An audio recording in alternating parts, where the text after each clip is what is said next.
Okay, so hear me out, alright? I'm not going to waste any time here. You can look up my stats on Trials Report, and it's no secret, I will never claim to be the person that will boast about going flawless every weekend. I don't have the highest KD, and experience a lot of rough Trials matches, from a Lorentz Driva meta, a broken Telesto weekend, untamable in air forgiveness sidearms and alter a flame, a sit in the back and wait until chaos reach meta. I have seen quite a bit in my time, so again, I don't claim to be a top tier player, however, I do be enjoying me some Trials. I remain improvement focused, and the only way that I as a player am going to learn is by talking about it. Consider this more of an open-ended discussion, if you will.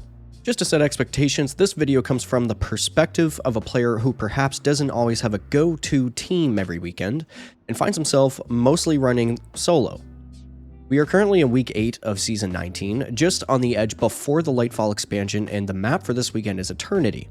Ladies and gentlemen, I'm SweatySpookz, and I'm here to open the door to discussions geared towards a solo player with an improvement-focused mindset. Without any further ado, let's take a look. And a quick stop in the fashion corner over for our Titan. We have some of the Exile 1 armor, which is nice, combined with the monochromatic shader.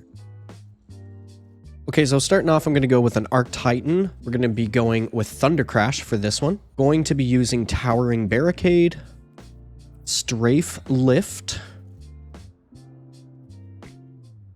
Going to be using Seismic Strike, which will help us get around the map.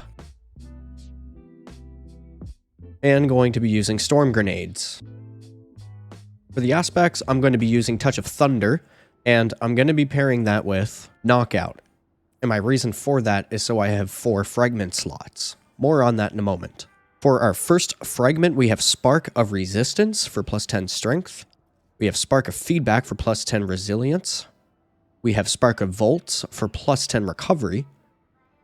And we're going to be running Spark of Recharge. While critically wounded, your melee and grenade energy regenerates more quickly. Very important in a Trials environment. Next, we're going to take a look at the weapon choice. We got No Time to Explain. No Time to Explain can be switched out for Witherhoard sometimes. I'm going to be using the Ikelos SMG V1.0.3 crafted version. I got Rangefinder, DSR.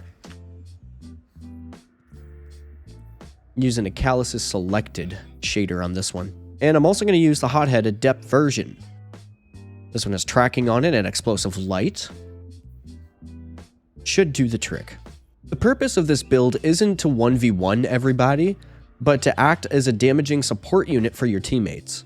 A lot of the top tier folk who are skilled enough to rely on their sniper shot will probably shiver at the thought of running double primary, but I don't always see it as such a bad thing in the event you're not a player who can 100% consistently and reliably hit their head snipe shots, and I do personally identify as one of those folks. I do well sometimes, but keyword consistently. The benefit I find to this weapon combination selection is that you will deprive your enemies of further energy ammo should you die. The SMG can come in handy if you are aware of your ranges, and No Time, I don't even need to explain. However, for the spirit of giving all the information, No Time can be used as a really good team's weapon. Even if you're not securing kills, Time Chasm, which is intrinsic to the weapon, will reward you for hitting your shots, especially in a team shooting scenario. If you'd like to discuss these topics further, you can find me live on my Twitch channel. If you found this video helpful, you'd really help me out by leaving a like, leave a comment telling me my gameplay footage is dogwash, and subscribe to laugh at me more in the future. Thank you for your time, and cheers, Guardians.